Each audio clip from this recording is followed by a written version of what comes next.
We begin this afternoon with the national anthem. Please rise.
Welcome.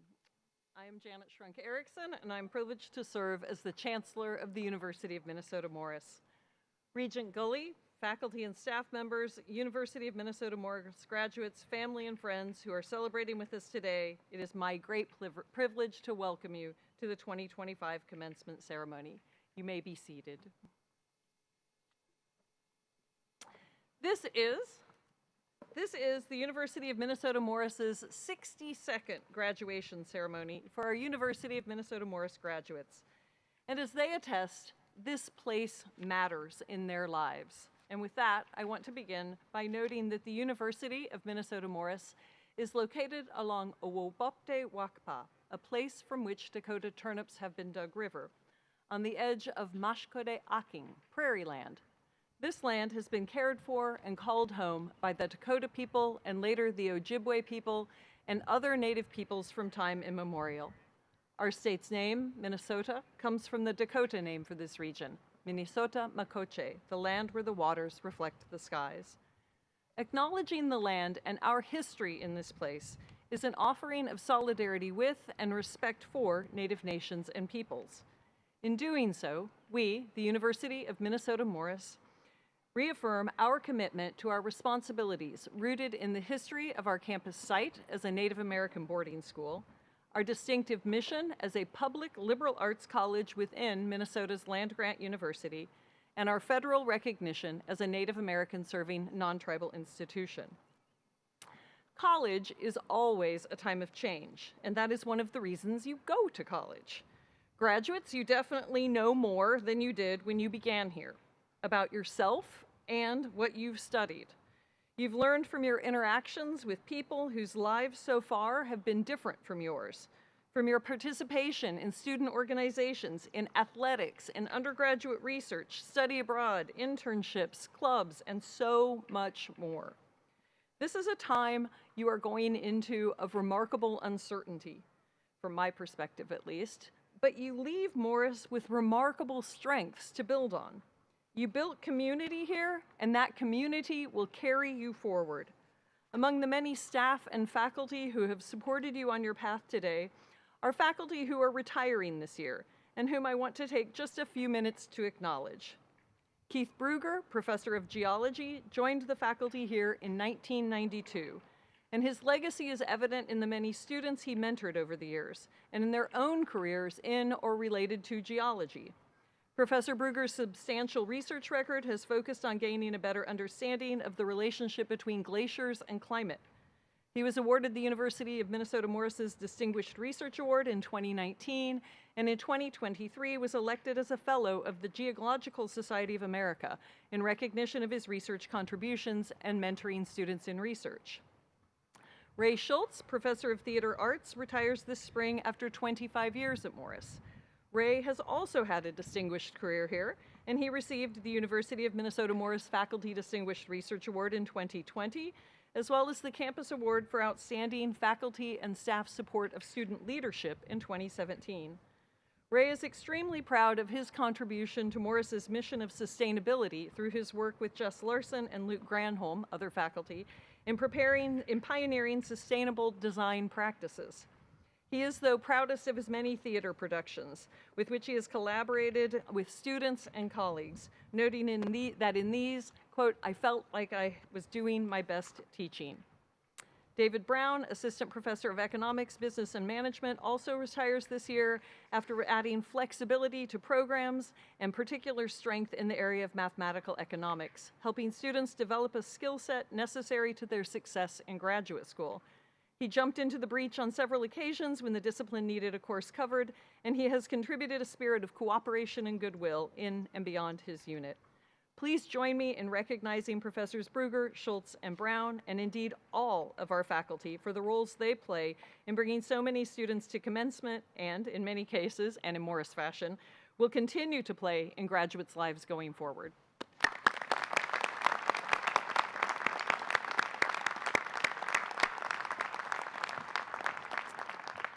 First and foremost, though, commencement celebrates students. And at Morris especially, I would argue, it also celebrates the work of everyone who has contributed to the students reaching this point in their education. This is a community effort. Mentoring, advising, and student support take many forms, as do contributions to a good campus life.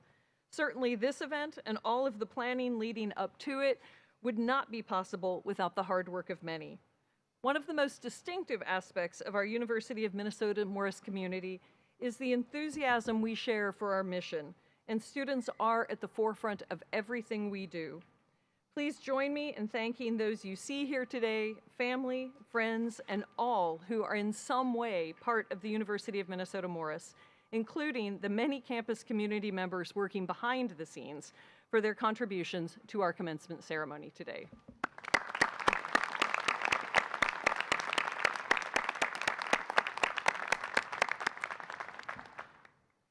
Congratulations, graduates, to you on being here at this commencement ceremony at the University of Minnesota Morris. Thank you for being part of our community and for contributing to our strengths in the dazzling array of ways that you have. That you are among the graduates being honored today is testament to your hard work, dedication, resilience, persistence. These attributes will serve you well once you leave, as they did while you were here. We are honored to share with you this celebration of your accomplishments. Each year, our faculty and graduating seniors select a student to receive the Curtis H. Larson Award. This award was established to honor the first senior class speaker at the University of Minnesota Morris in 1964. The Curtis H. Larson Award winner for 2025 is Riley Tollefsrud. I have enjoyed and benefited from working with Riley this year in his role as president of the Morris Campus Student Association and in multiple other ways. He is one of those people, and Morris is full of them, who repeatedly has been asked to do things because he can and does it well. He speaks so well about the distinctive benefits of a University of Minnesota Morris education, and he repeatedly says yes when asked to do so. Riley has worked as an ESL lead teacher, a community interpreter, a teaching assistant. He has served as Jane Addams Project student intern and student leader, public relations officer for the Spanish Club, board member of the National Board of Student Advisors, as well as president of our chapter of the Sigma Delta Pi Honor Society. He has been active with the Office of Residential Life, and with all of this, he has still participated in multiple years of undergraduate research. He is also, I am pleased to announce, not a semifinalist, but as of this week, a finalist for the Fulbright English Teaching Assistant Program, with plans to go to Spain in that role. As one faculty member observed, Riley has continually helped to make this campus a better place in both big and small ways. I agree. He's talked with members of the Chancellor's Advisory Council. He's given tours to all sorts of guests. He's participated in planning, recruiting, alumni and donor interactions, legislative work, and so much more. Riley is graduating this year with a double major in psychology and Spanish, and he is one more of those many exemplary UMN Morris students, academically excelling and participating in numerous extracurricular activities. For Riley, doing so was with a goal to leave Morris more connected than it was when he first arrived in the midst of the COVID pandemic. And I see so much evidence of his success, for which I and so many others are grateful. It is my pleasure to present now this year's recipient of the Curtis H. Larson Award and the 2025 Student Commencement Speaker, Riley Tollefsrud.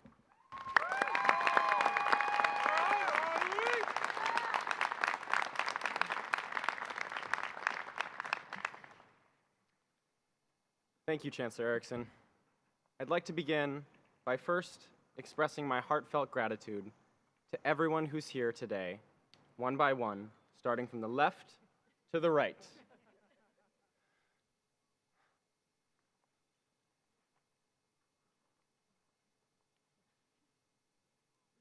You know what, guys? It's getting really hot out today. I think we might want to speed things along. I'll try something a little different for you. First and foremost, to Chancellor Erickson, Regent Gully, our esteemed platform party, guest speaker Monty Ossenfort, and everyone who has made this event possible, thank you. It's because of you that we are able to celebrate the University of Minnesota Morris Class of 2025 on such a fine afternoon. To the families and friends who are with us today, thank you for the endless support you've given us over the years. Whether you sent care packages, listened to endless ranting phone calls, or gave us advice when we needed it the most, thank you. Your guidance and encouragement has allowed us to succeed in even the most difficult times.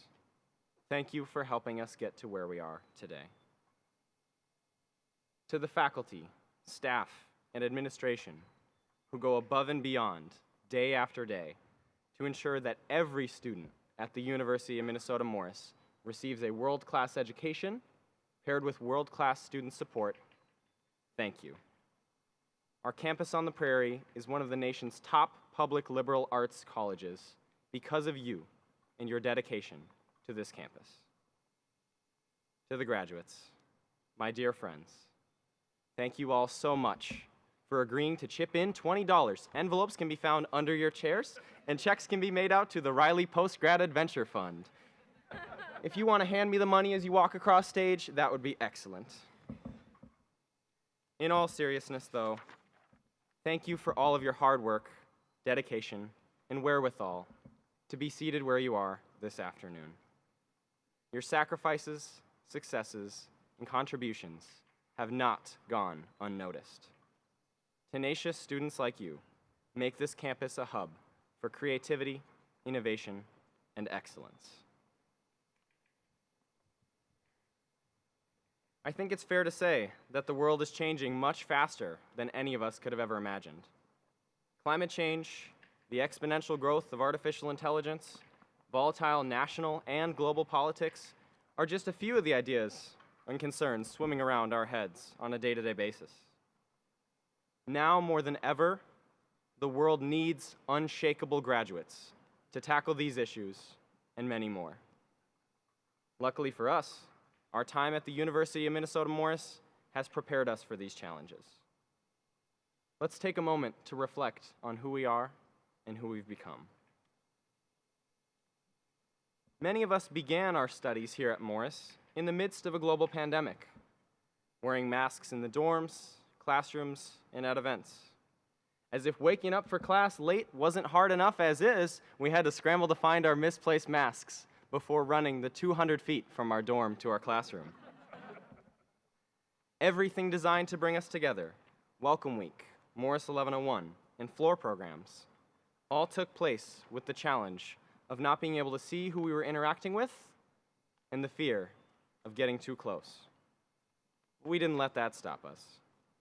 Through it all, we persevered, and here we are today in our caps and our gowns as a testament to all that we've overcome. Class of 2025, we're resilient. Give yourselves a round of applause.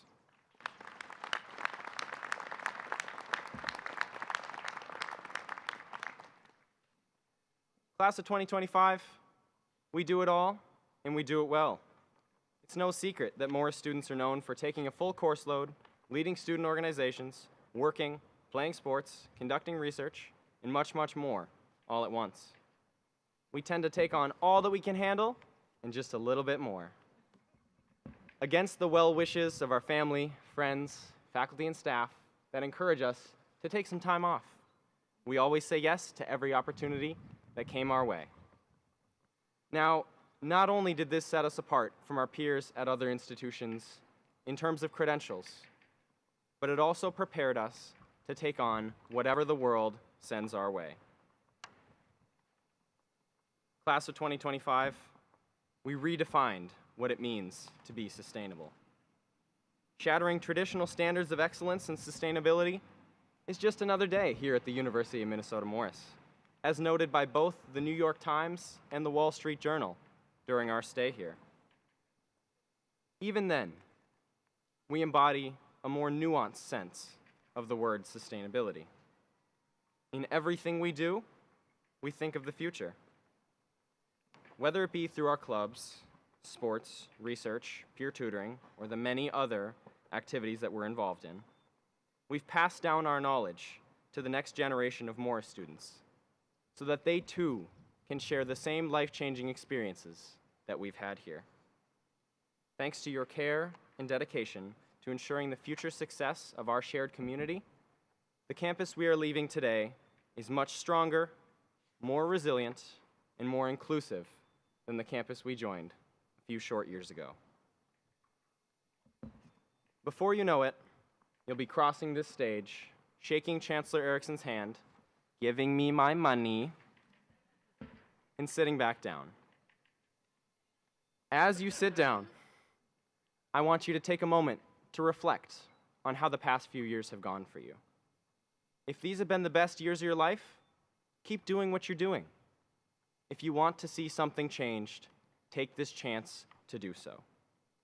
Right across the horizon is another fresh start, like the one we were given roughly 4 years ago.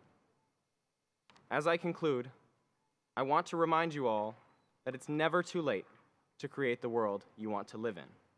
We've already done it here, so what's stopping us from doing it wherever we're headed?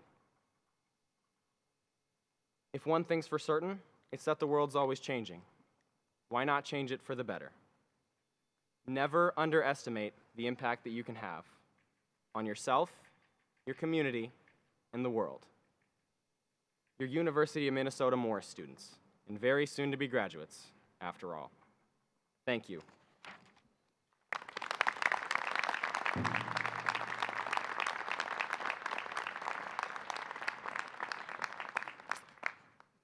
One of the most fun things about my job is getting to meet alumni and seeing where you all will go. So I do look forward to that, and that brings me to the next part of our program. Repeatedly, when I have told people who our commencement speaker is this year and that he is one of our alumni, the response has been, "Really?" People are surprised that the general manager of an NFL team graduated from the University of Minnesota Morris. It's true that the path from here to the Arizona Cardinals isn't an obvious one, but it is also true that such paths are, in fact, characteristic of UMN Morris. I am so pleased to welcome back to Morris Monty Ossenfort. Monty graduated from here a few years ago with majors in economics and management and with distinction. He was also an exemplary student athlete. Monty played quarterback for the Cougars from 1996 to 1999, and in his college career, he was an honorable mention All-NSIC selection in his senior year. That year, he finished third in program history for single-season completions and pass attempts.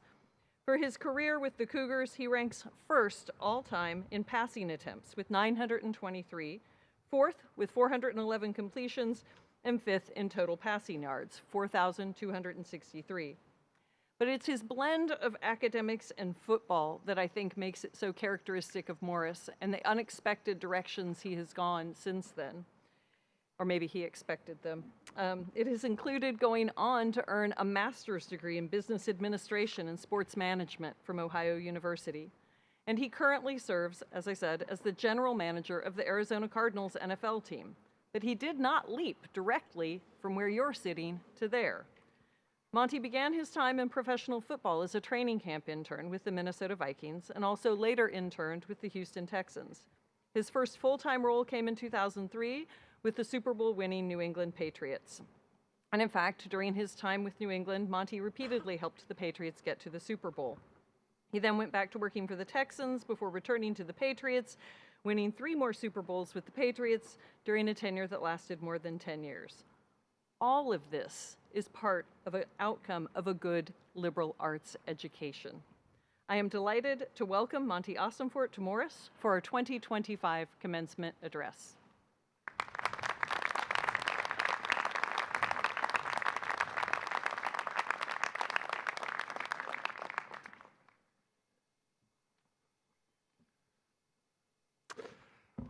Thank you guys very much for allowing me the opportunity to be a part of your guys' special day today. This is a very humbling moment for me. When they approached me about this, I thought it was a joke, and they assured me that it was not. So we'll go forward from here.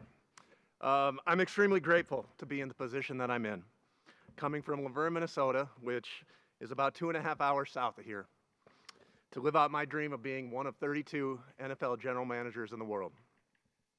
It's been a tremendous ride since I left Morris, I went to Ohio University for 2 years of graduate school, and then I began my career in the NFL, which included multiple internships with the Vikings, Texans, and Patriots.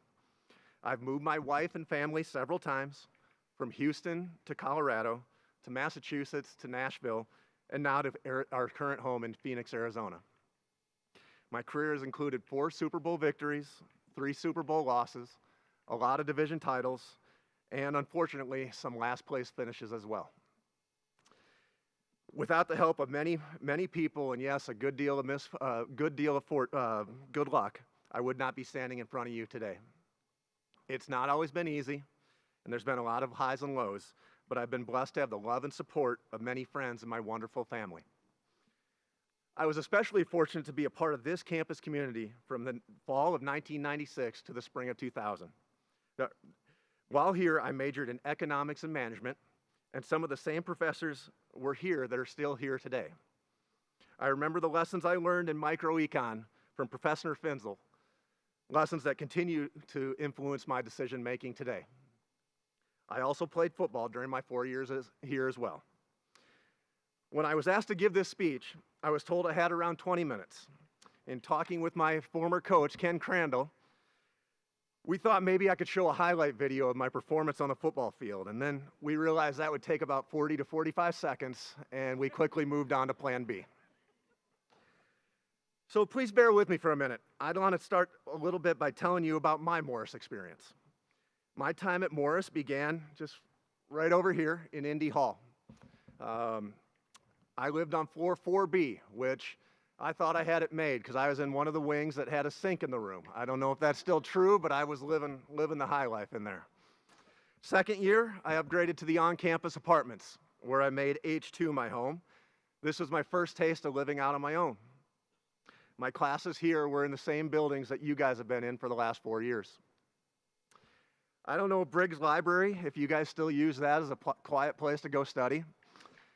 My favorite part of Briggs Library was being there midweek and going and taking a break, going to find the skinniest book that I could find and slipping it in the bag of one of my buddies that was there and hoping that when they walked out, it would set off the alarm. We had to make our own fun sometimes, you know. I also remember the KUMM radio station. I hosted a radio show one semester with a couple of friends. We had the coveted Sunday morning time slot. The show was terrible. The only thing worse was the listenership numbers on a college campus on a Sunday morning. I also remember the things around town that made Morris what it is, and many of those places haven't changed today. The Morris Theater, where we used to go for $2 Tuesday night movies, Pizza Ranch, Willie's, Don's Cafe, they were all regular stops. My old apartment on the corner of 6th and Pacific still looks the same. And the Met Lounge. I can never forget the nights we had there. You guys know it, huh? All right, good.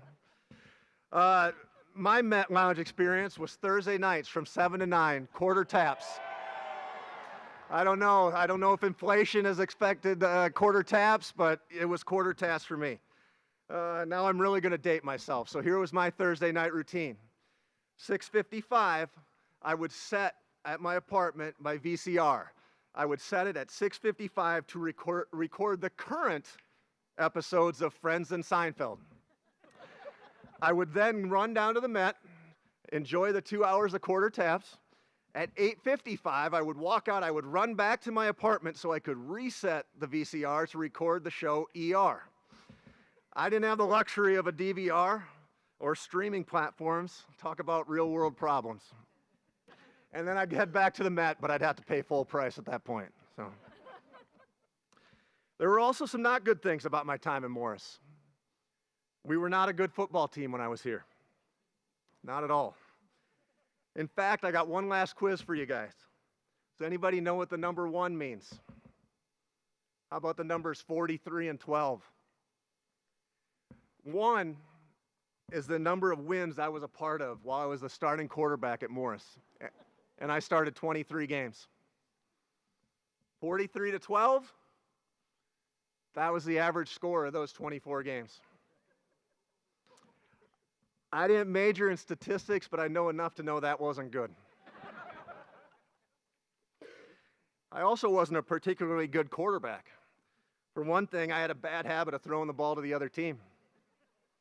And when they weren't intercepted, more often than not, I threw more incompletions than completions. If I had to evaluate myself as a football player like I do others every day of my current job, the report wouldn't be pretty. That said, I wouldn't trade my experience for anything. Back then, we were a Division II team. We were the only school in the conference that didn't offer athletic scholarships. Being a football player taught me about resilience, something my teammates and I had to demonstrate regularly by returning after getting thumped week after week. It taught me about hard work, a vital component to my teammates, and I keeping the scores as close as they were, which, as you saw, were often not close at all. It taught me about friendship and what it meant to be a good teammate. I'm proud to say I still hold dear many of those relationships today. Our team's one win with me as a starting quarterback was at the end of my junior season against Mayville State. It was in the Metrodome, the old Vikings and Twins Stadium, where we played our last game of the season every year. The game kicked off at 8 a.m., which, like my campus radio show, was not the most coveted time slot. The earliest kickoff is where they put the worst teams. We scored with around 30 seconds left on the clock when I threw a touchdown pass to Damian Hoffman to win the game 25-22. That game, that win, meant so much to me and my teammates. I look back on that win with as much pride as I do any of my Super Bowl wins I was a part of. I tell you about these things because that was a part of my Morris experience. It wasn't always easy, and life never is. Morris is a part of me, and it always will be. UMM has been a part of my path. For better or worse, all these things help shape who I am, just as your experience at Morris has shaped who you are. And you will all carry those experiences with you throughout the next stages of life. So what's next? Some of you know. Some of you are still trying to figure it out. Some of you will be starting a family. Some of you already have. Some will wait. Some may not have a family in your future. Whatever you decide your next step in life, there will be challenges. I've been fortunate to be a part of some very special and successful teams in my 24 NFL career. I've been fortunate to be on a team and work alongside very talented people, including the best coach in the history of the NFL in Bill Belichick and the greatest QB ever in Tom Brady. Each of the programs I've been involved with have been different, from our historic run of success with the Patriots to a gritty and overachieving team in the Tennessee Titans to an energetic upstart I am now with the Arizona Cardinals. Each of these programs functioned in a different way, but the goal was always the same: to operate at a high level and compete for a championship. I would like to share with you some of the lessons I've learned throughout my career that I believe easily to apply to whatever life has in store for you after you leave Morris. With the Patriots, I was a part of 7 Super Bowl teams, winning 4 of them. There was a sign on the door every day that we walked by as we left the facility. Every day it was the same. Everyone saw it, including some of the best players who have ever played the game, from Tom Brady to Rob Gronkowski to Randy Moss, all the way down to low-level slappies like myself. On this sign, there were 4 rules listed for us all to live by as we were outside the confines of our facility, and they were as follows. Number 1, don't believe or fuel the hype. We were a good team during my time with the Patriots, sometimes a very good team. Our goal every year was to win the Super Bowl. Anything else was a missed opportunity. But we didn't want our team focused on talk. The only thing that matters is how we performed when the stakes were the highest. For you, the hype will be different than when talking about a Super Bowl contender. Whether you are working through your career path, thinking about a life-changing move, or dealing with challenges of raising a family, it will be extremely important to be where your feet are. Don't get too far ahead of yourself. You can only make the best decisions with the information you have, and don't look back. The hype doesn't matter. What matters is what you do with your opportunities. Establish who you are and what you believe in. Determine your goals and plan a course to achieve them. The hype is a waste of time. Action is the only way to reach your goals. Number 2 was manage expectations. Expectations were immense, and the bar was set sky high for the Patriots. We were expected to win the Super Bowl almost every season, and anything else was a disappointment. The thing about expectations is they're not bad.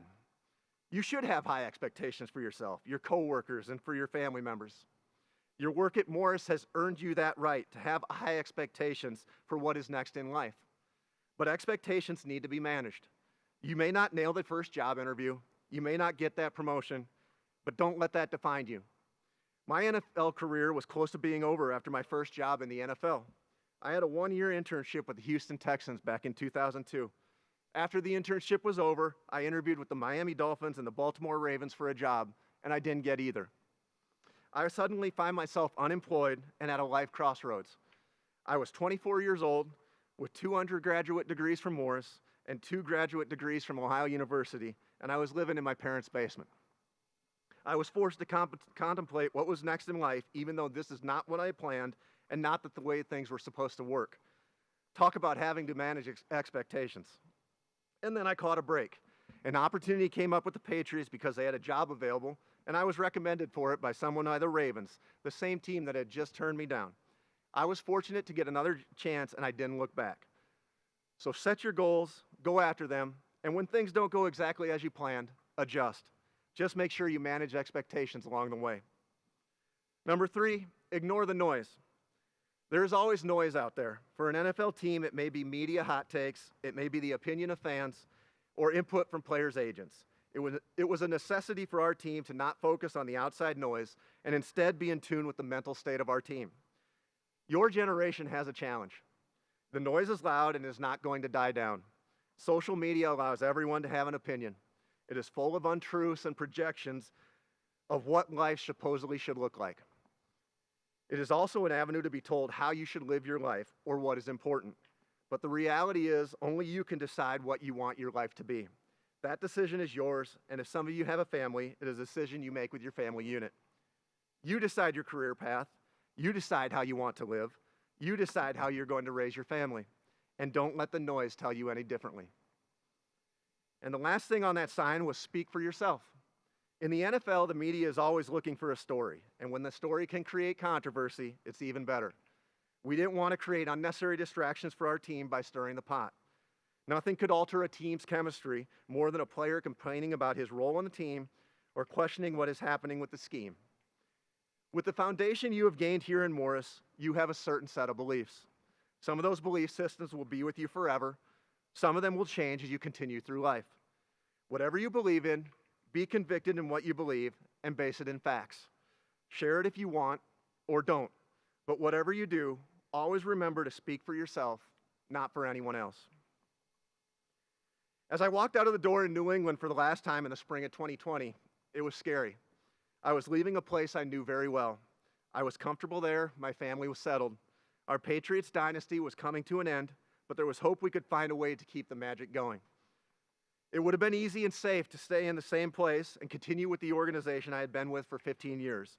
But I knew for my career to progress, I needed a new challenge, and this brought my family to Nashville to join the Tennessee Titans. At Tennessee, I joined a team that was enjoying success, not at the level of the Patriots, but still a successful program. I had to learn a new system, new coworkers, and an overall new way of doing business after being under the Patriots umbrella for many years. The Titans were led by Mike Vrabel, who coincidentally was a former Patriots outside linebacker. Coach Vrabel is an excellent coach who brought intelligence, toughness, and competitiveness to everything we did as an organization.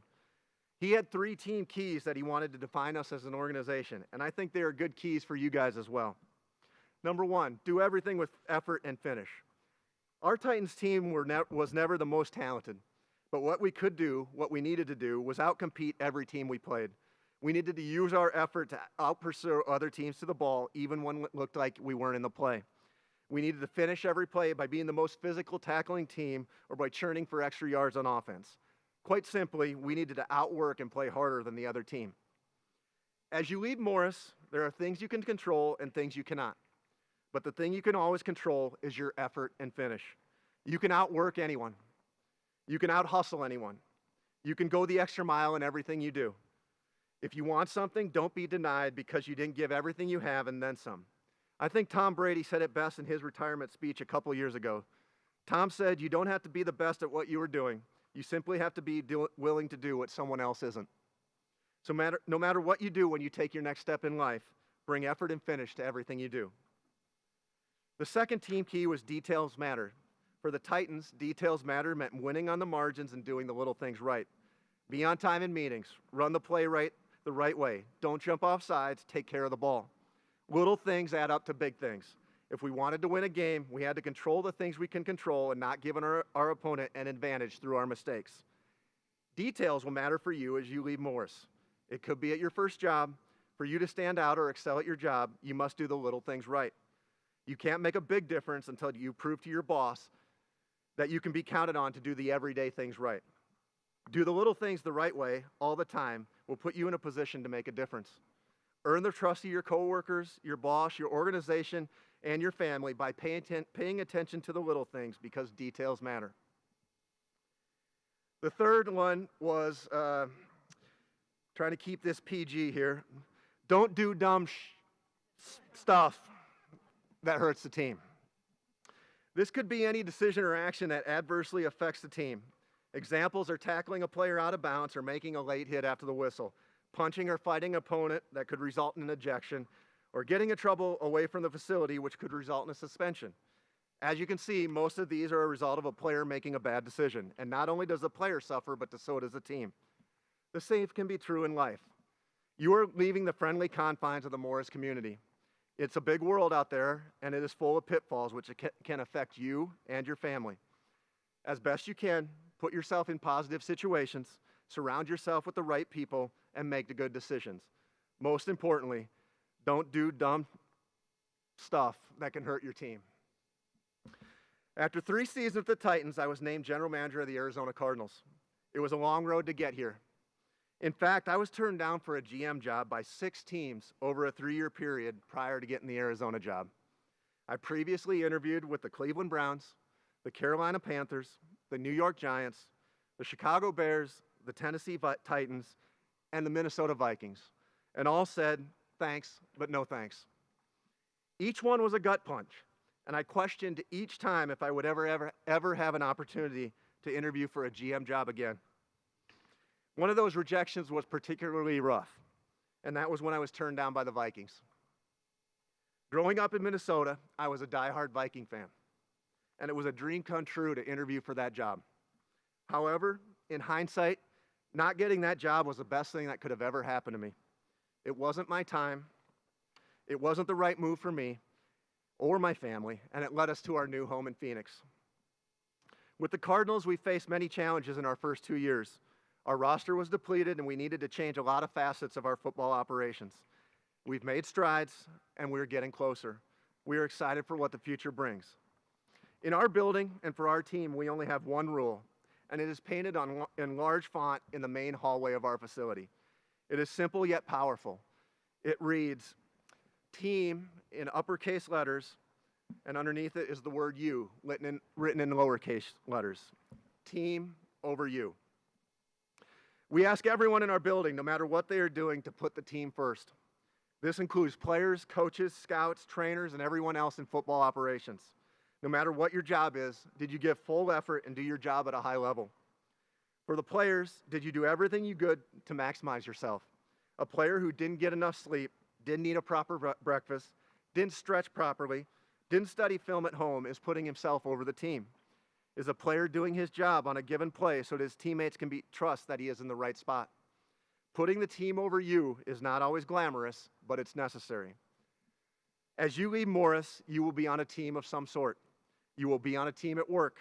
For those of you who eventually have families, that will be the most important team you are ever on.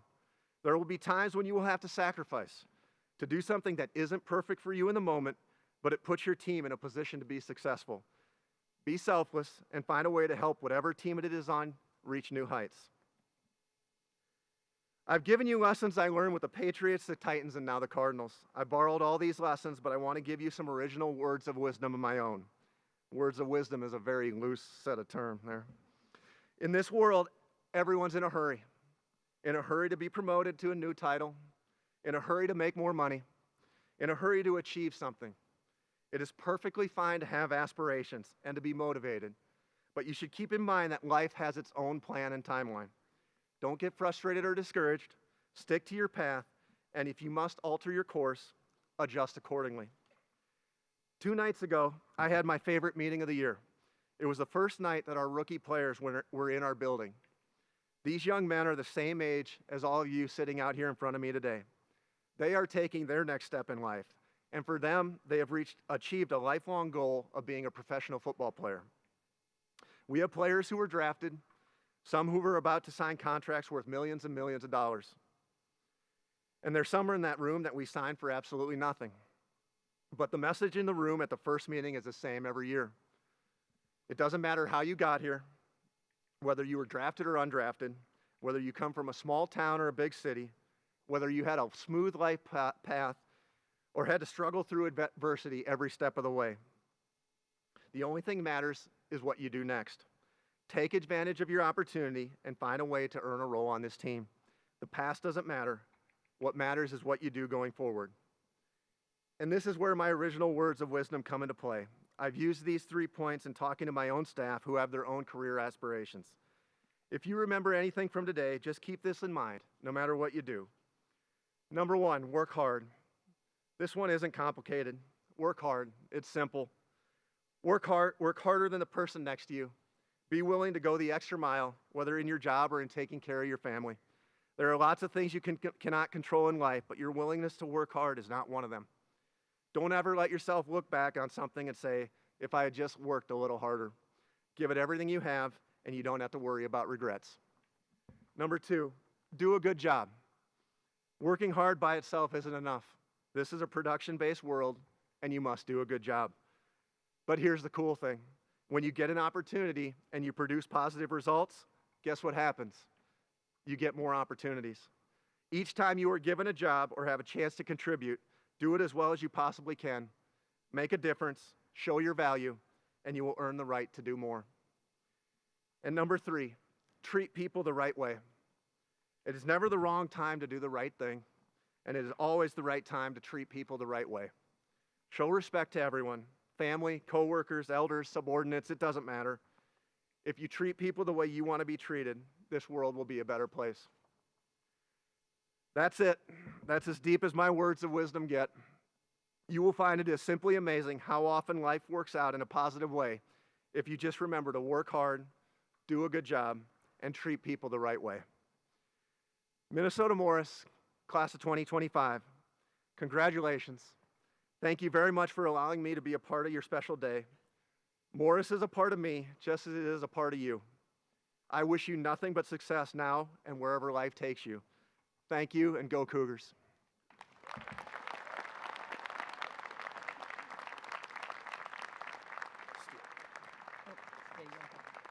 Thank you, Monty. I would now like to bring to the podium our Vice Chancellor for Student Affairs to introduce the honor song for the University of Minnesota Morris class of 2025. Please welcome Sandy Olson-Loy.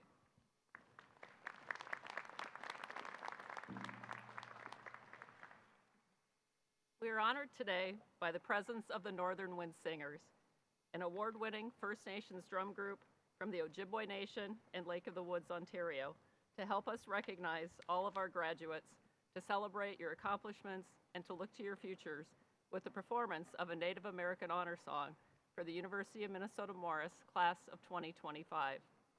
Gabriel DeRogier, a graduate of Morris and member of our faculty, is the lead singer, composer, and keeper of the drum.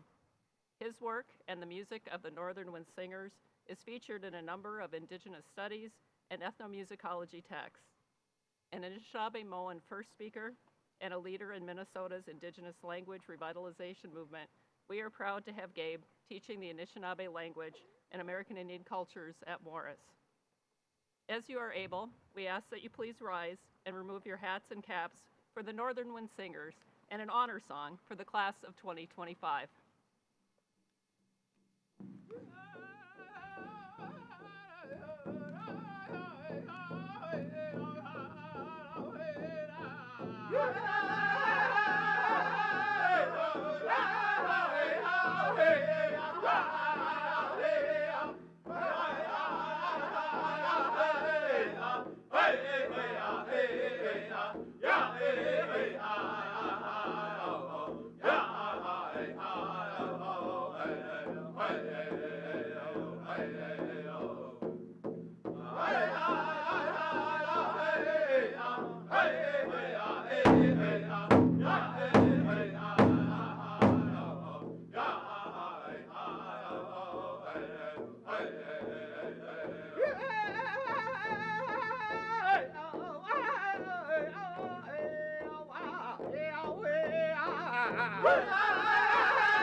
Thank you to the Northern Wind Singers for honoring our graduates. We now come to the core part of today's ceremony, conferring degrees upon the members of the graduating class of 2025. I invite our Vice Chancellor for Academic Affairs, Jordan Kofer, along with the Chair of the Division of Science and Mathematics, Pei Ng, to the podium to read the graduates' names. I also ask the division chairs to please take your places.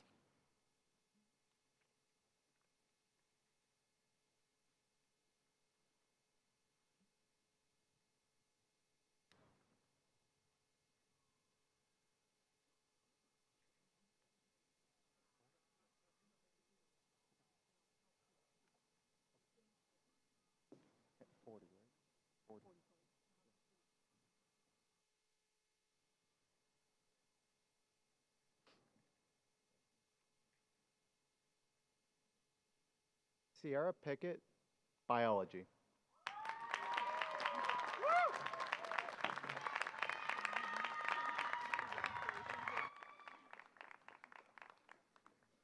Caleb Jeffrey Michael Collins, biology.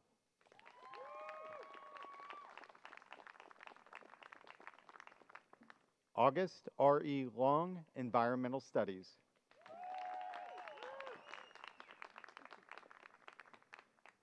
Cindy Catalan, biology.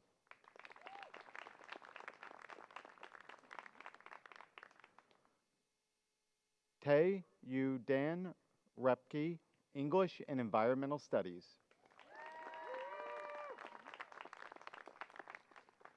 Simon Harrison Michaels, Computer Science. Connor Raymond McCarty, Area of Concentration, Business STEM with a chemistry focus. Samara Alana Jeanette Walker, Communication, Media, Rhetoric.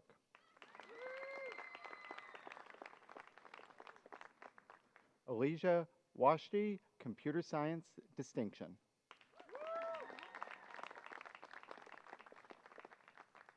Linnea Gilbertson, Computer Science.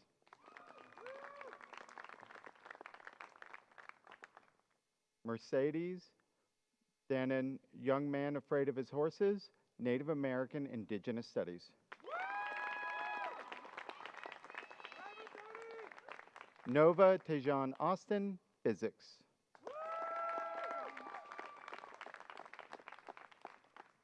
Eli Westacott, History.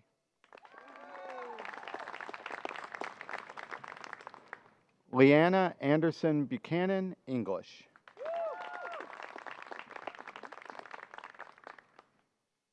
J. D. Allard, Native American Indigenous Studies and English. Willard Gerard Marson, Computer Science. Logan Peter Wuritz, Communication, Media, Rhetoric.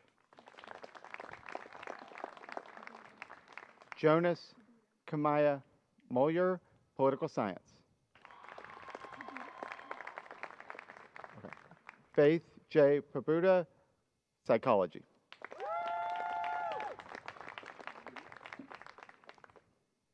Stephanie S. Langman, Studio Arts.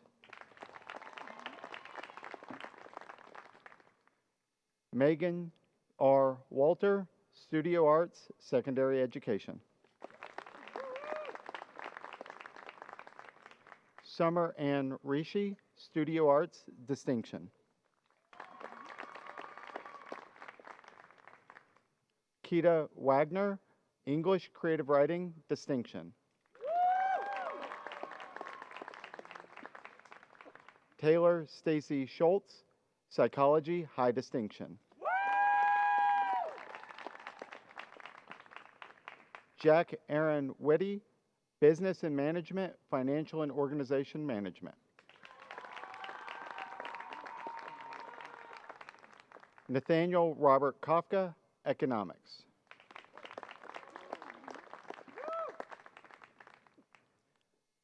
Caitlin Cleone Holstead, Theater Arts.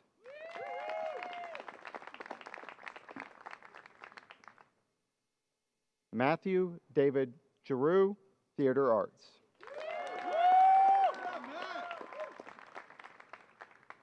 Michael Jacob Oberton, Theater Arts.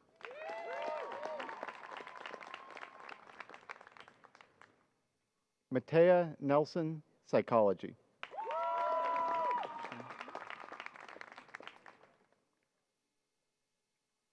Lane Gregory Bernard Roski, Elementary Education. Calvin Lee Nelson, Geology.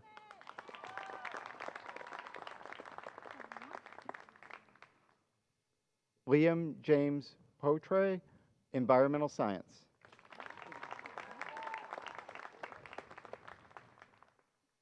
Anna Josephine Bergman, Area of Concentration, Exercise Science, Distinction.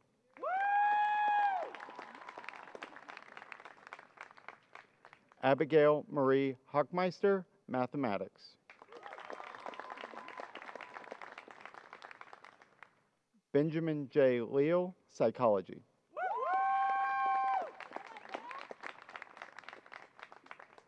Alan T. Lohr, Computer Science.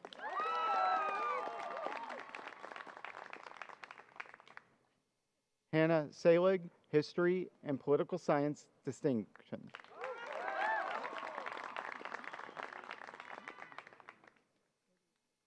Abigail Rose Doyle, Biology and Pre-Med, High Distinction.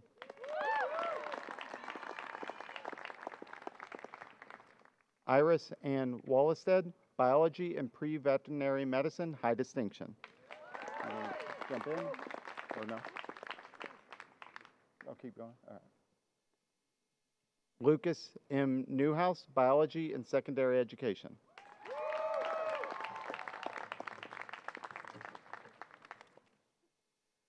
Logan Baxter Blanky, Biology. Ellie D. Jutton, Psychology. Rachel Elizabeth Tarbell, Psychology with High Distinction. Garrett Thomas Brunette, Economics and Business and Financial and Organizational Management. Sophia Brielle Gilbertson, Studio Arts. Maya Joy Orsted brings Three White Horses, Psychology and Studio Arts. Gabrielle Hope Myers, Human Services and Psychology with High Distinction. Sage Brunette, Biology and Pre-Med. Elizabeth N. Davis, French, English Creative Writing with High Distinction. Solina Rose Jeanette Schwam, Human Services, Criminal Justice and Psychology. Savannah Monique Boso, Psychology with High Distinction. Lexus Lembles, Psychology with High Distinction. Casey Lene Schmall, Biology and Pre-Physician Assistant with High Distinction. Jordan Lee Rinter, Music and Secondary Education. Madeline Fowler, Psychology and Human Services, Human Development. Elsa Eves, Environmental Studies. Ava Brunn, Statistics with Distinction. Eugene Siddle, Sport Management. David Michael Steffen, Business and Management. Whitney Lee Shook, Psychology and Human Services, Human Development. Curtis Beasley, Computer Science Pre-Engineering. Joseph Keegan Jonas, Psychology. Brady William Canning, Sport Management. Owen Michael DeLong, Sport Management.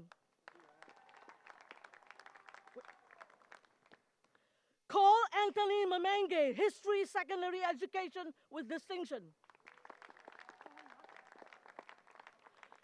Joshua Darren Austin, area of concentration, exercise science, and the pre-physical therapy.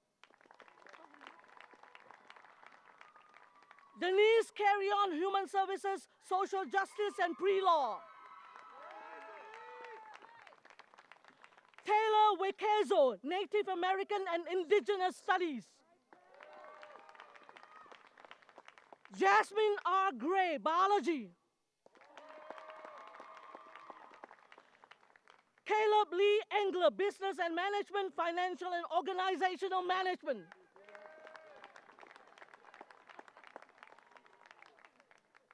Jesse V. Kennedy, History.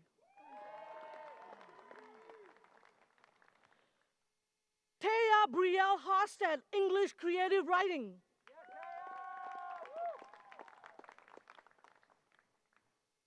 Victor Manuel Lopez, Sport Management.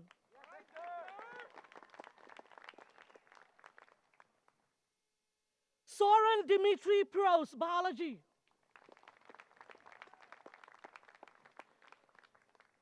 Paul David Galvez, Psychology.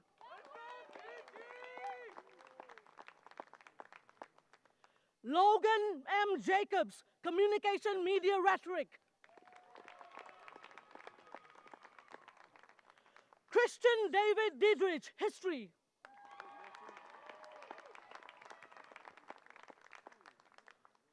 Ethan Russell Klemek, Sport Management.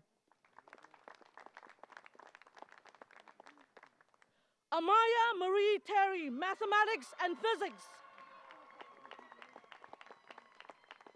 Morgan Jane Ball, Mathematics Secondary Education. Wait. Jaslyn Marie Miller, Spanish and Secondary Education.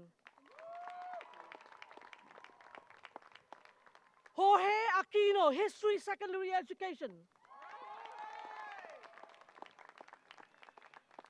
Donovan Bauer, History Secondary Education with distinction. Reese Ersfeld, Business and Management, Financial and Organizational Management. Peyton Gerald McConville, Business Management, Financial and Organizational Management. Dylan Patrick Geary, Environmental Studies. John David Slatinsky V, Business and Management. Carter James Maurice, Mathematics. Mitchell Jean Foss, Psychology.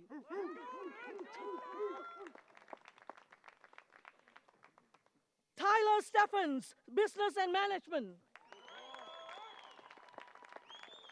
Isaiah Boss, Business and Management. Alexander von Emmerich, Business and Management, Financial and Organizational Management. Sheena M. James, Area of Concentration, Exercise Science. Lee Louise Casper, Human Services, Criminal Justice. Zoe Laville, Psychology with distinction. Peter Hansen, Mathematics Secondary Education with distinction. Peyton Danielle Krogman, English Secondary Education. Megan Rose Amesbury, History Secondary Education. Brianna Weeby, Music and Secondary Education. Lily Chien Egan Lim, Psychology.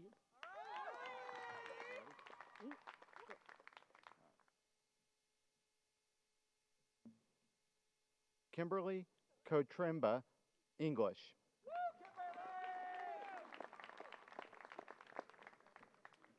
Connor D. Thornbrew, Biology.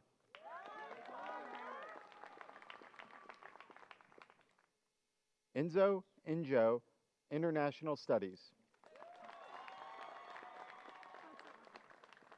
Diane Keller, CMR, or Communication Media Rhetoric and Business Management.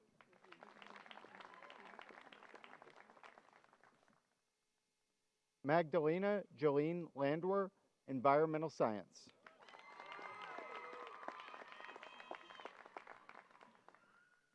Dawson Lauren Cadlick, Psychology.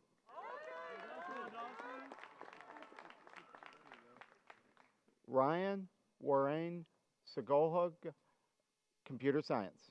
Segolga. Tariq G. Elab, Communication Media Rhetoric.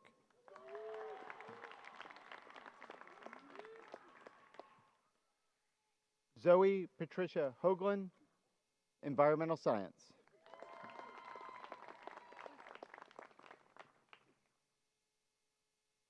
Alyssa Hoagland, Biology, High Distinction. Elizabeth Victoria Frias, Biology.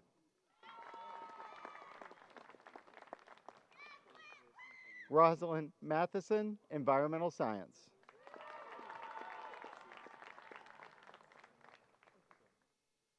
Brittany E. Kirshner, Environmental Science. Ellen Louise Beckius, Biology.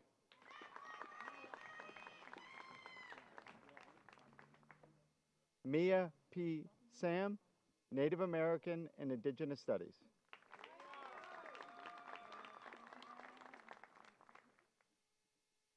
Chantel A. Peralta, Psychology, High Distinction.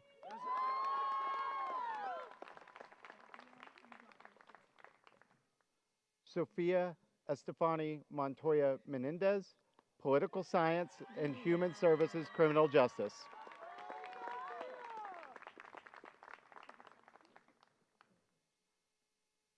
Christopher J. Trinciante, Human Services and Criminal Justice, Pre-Law.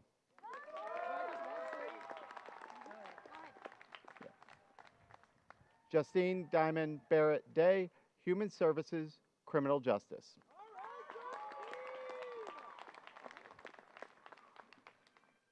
Paul Scholl Dack, Sports Management.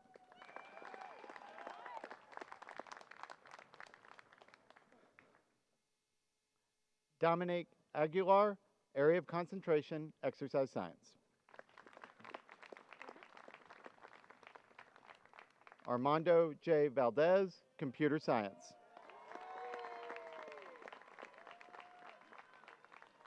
Alyssa K. Swart, Gender and Women's Sexuality Studies, Area of Concentration, Human Experience and Liberal Arts.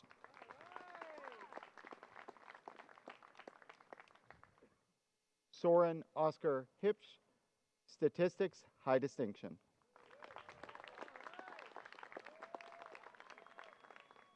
Kyle F. Abbas, Mathematics.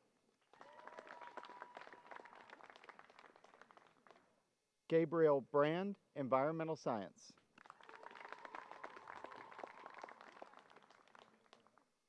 Coleman L. Watkins, History.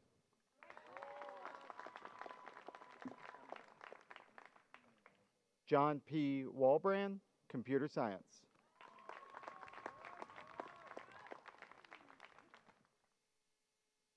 Mason John Wilebski, Anthropology, Native American Indigenous Studies, and Sociology, High Distinction.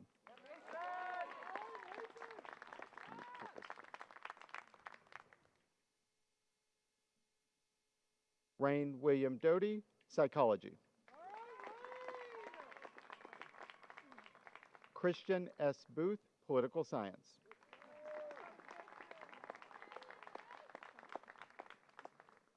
Alexander Boudreau, Business Management, Financial and Organizational Management.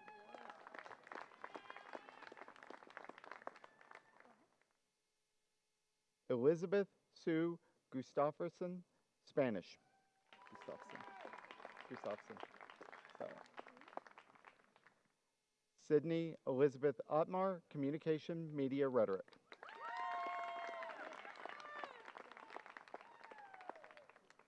Laura Grace Wellbrook, Biology and Pre-Veterinary Medicine, high distinction.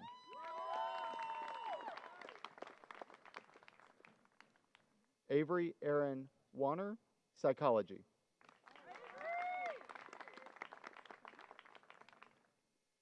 Madeline Jean Monaco, Biology, distinction.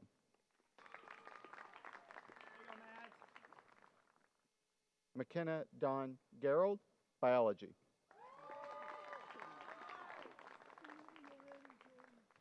Duncan Scott Vandergon, Biology and Pre-Med.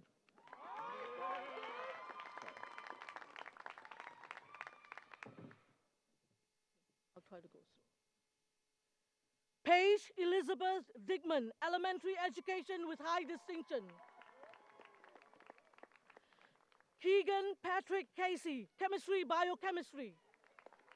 Wait. Emerson Kelly, Elementary Education. Lara Nicole Drum, Elementary Education.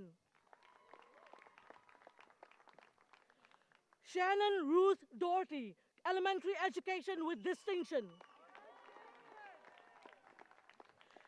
Hannah Wellen, Statistics, Human Services, Human Development with high distinction.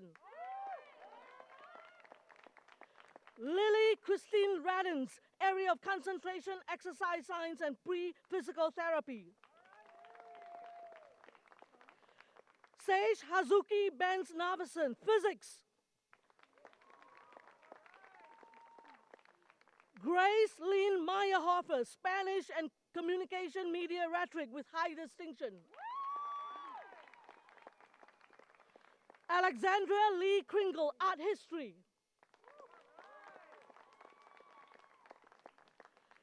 Jen Leanne Miranda Aquino, Business and Management. Sheridan Welch, Psychology, Human Services, Human Development. Lilia Catherine Collard, English Psychology.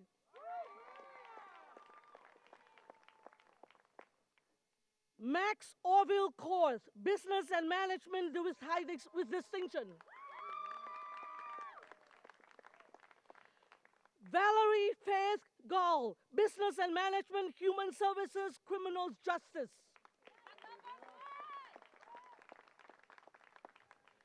Mary Beth Ann Couches, Psychology, Sociology, and Human Services, Human Development. Zainab Luger, Human Services. Krista Kathleen Gloppen, Psychology, Human Services, Criminal Justice with distinction. Thomas Robert Roy Lindell, Business and Management. Laxi Morrow, Sociology.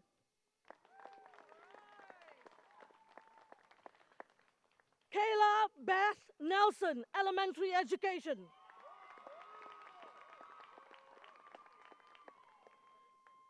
Shelby Ray Trimble, Biology and Pre-Veterinary Medicine with high distinction. Imu Suzuki, Biology and Pre-Med with high distinction. Grass Yinpap Habik, Biology, French, Pre-Med, Pre-PT, PA.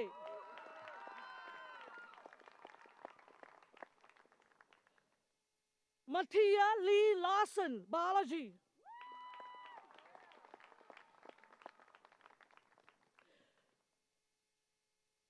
Catherine Kramer, Biology and Pre-Med.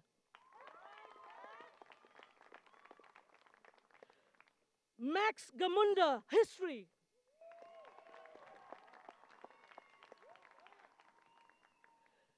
Peyton Ron Vincent Prevey, Biology.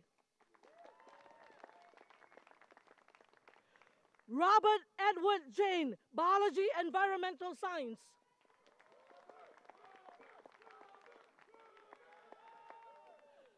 Jack Michael Magner, Biology. Micah Ethan Winningham, Communication Media Rhetoric. Gavin Dennis Tarbox, Mathematics and Pre-Engineering. Cooper Benson Jones, Sport Management with Distinction. Sydney Peterson, Elementary Education.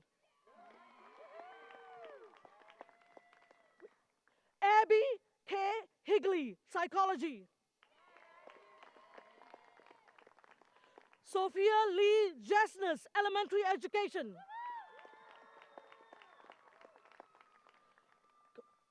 Sierra May Stevens, Biology Pre-Nursing. Lauren Elizabeth Parsons, Biology and Pre-Physical Therapy. Malena Isabel Mahoney, Computer Science with High Distinction. Chloe Marie Keller, Biology. Anna Lee Athey, Biology, Psychology, Pre-Physical Therapy with High Distinction. Lucas Athey, Elementary Education. Yo Tzu Lee, Statistics.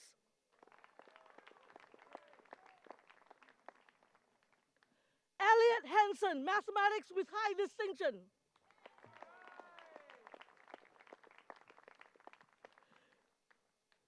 Diedrich James Worry, English.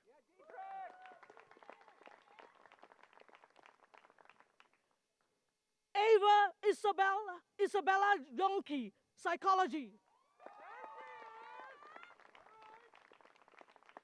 Kaya Rain Colbert, Psychology.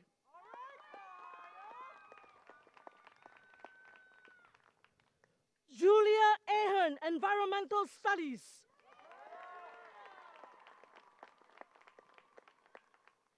Ava Catherine Weber, Economic and Business Management, Financial and Organizational Management with High Distinction. Noel Eleanor Badhart Bull, Business and Management, Global Business with Distinction. Bailey L. Badhart Bull, Biology Pre-Nursing. Kira K. McCallum, Biology. Riley Tyler Tollersrud, Psychology and Spanish with High Distinction. Will you all please give another round of applause for our graduates? Congratulations, graduates.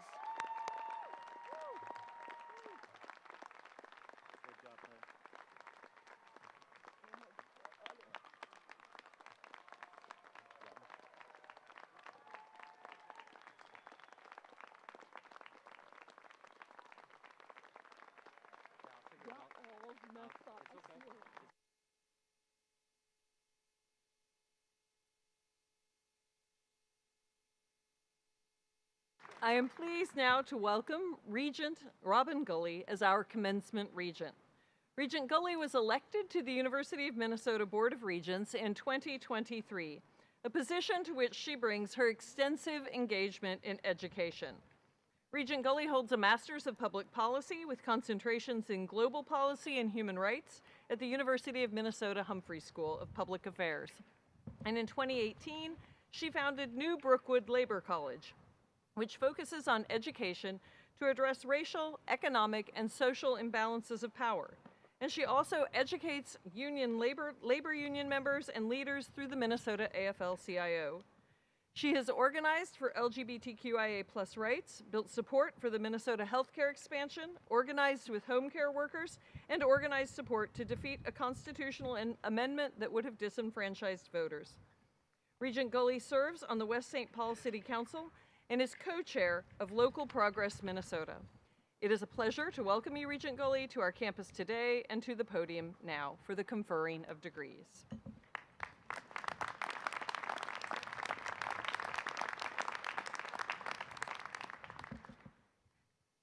Will the graduates please stand? Upon the recommendation of the faculty, by the authority of the Board of Regents at the University of Minnesota, and with the completion of all remaining degree requirements, I now confer upon you the degrees for which you have qualified. Congratulations, graduates. You may now move your tassels from the right to the left.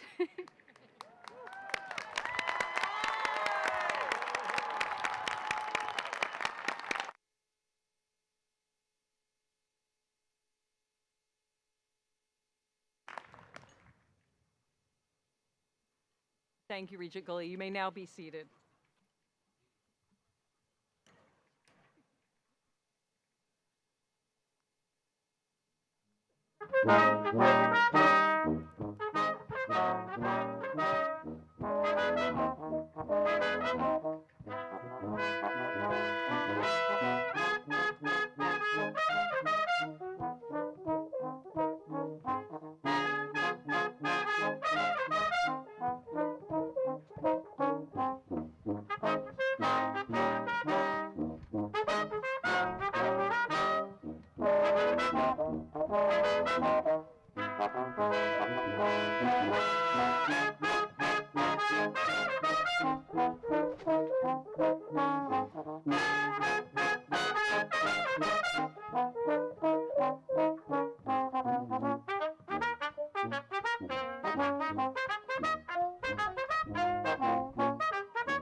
It is now my pleasure to introduce the president of the UMM Alumni Association Board, Mark Cohen. Mark is a graduate of UMN Morris's class of 1980 and both an enthusiastic supporter and an excellent representative of this campus and all it offers. We are grateful for his ongoing connection to us and work for us, and Mark will welcome our new graduates into the Alumni Association. Welcome, Mark.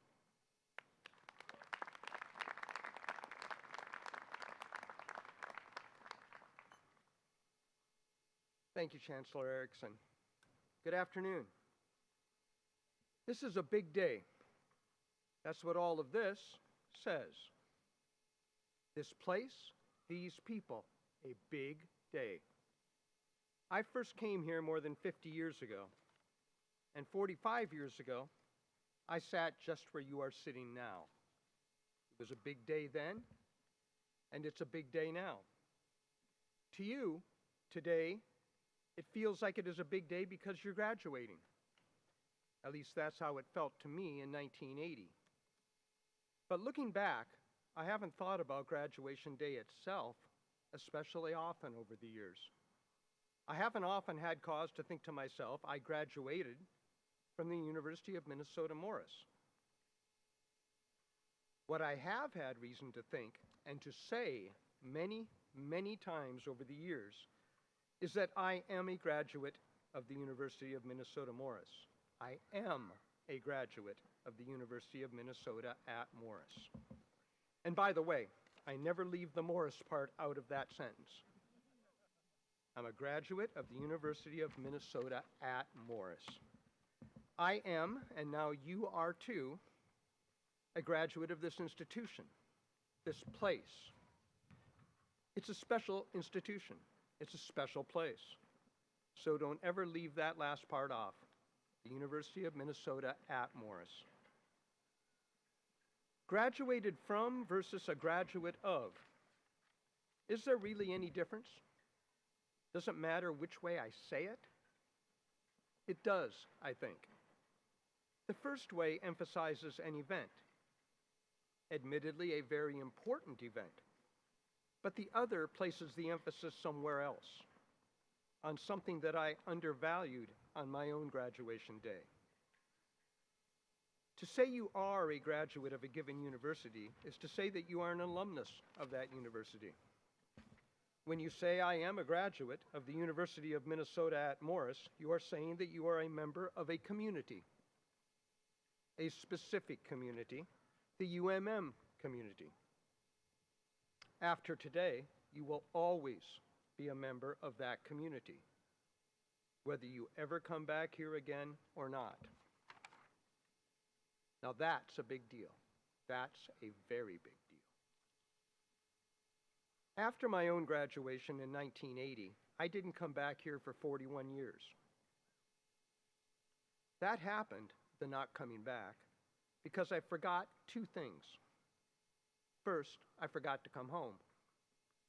As simple as that. I forgot to come home.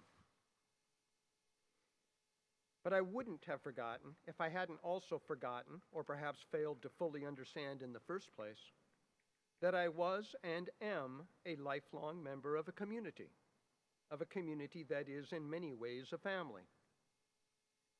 So, people and place. They define families and they define communities.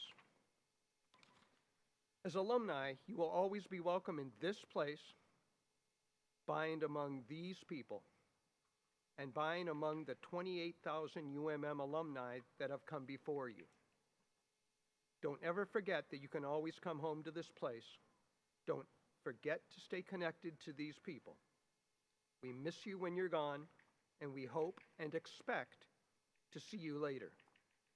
Today, then, is a big day for more than one reason. So congratulations on your graduation, and welcome to the alumni family. We're looking forward to continuing to get to know you. Thank you.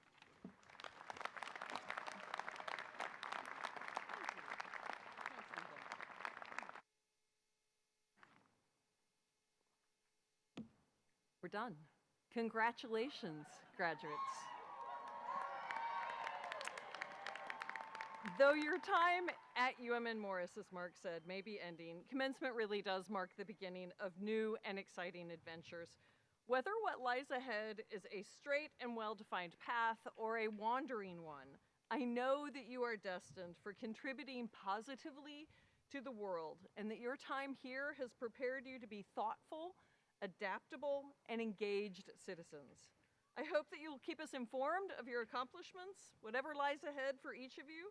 You remain always part of the University of Minnesota Morris community. We ask that the audience please remain at their seats until all the students, the faculty, and the platform party members have departed, and once the graduates have recessed, you will be directed to leave row by row. Please, everyone, join us in Oyate Hall, the building right behind there, where there's shade, after the recessional for a celebratory reception complete with maroon and gold cupcakes. And we encourage graduates and their guests to meet up there. One more time, congratulations, and thank you all for being part of this community.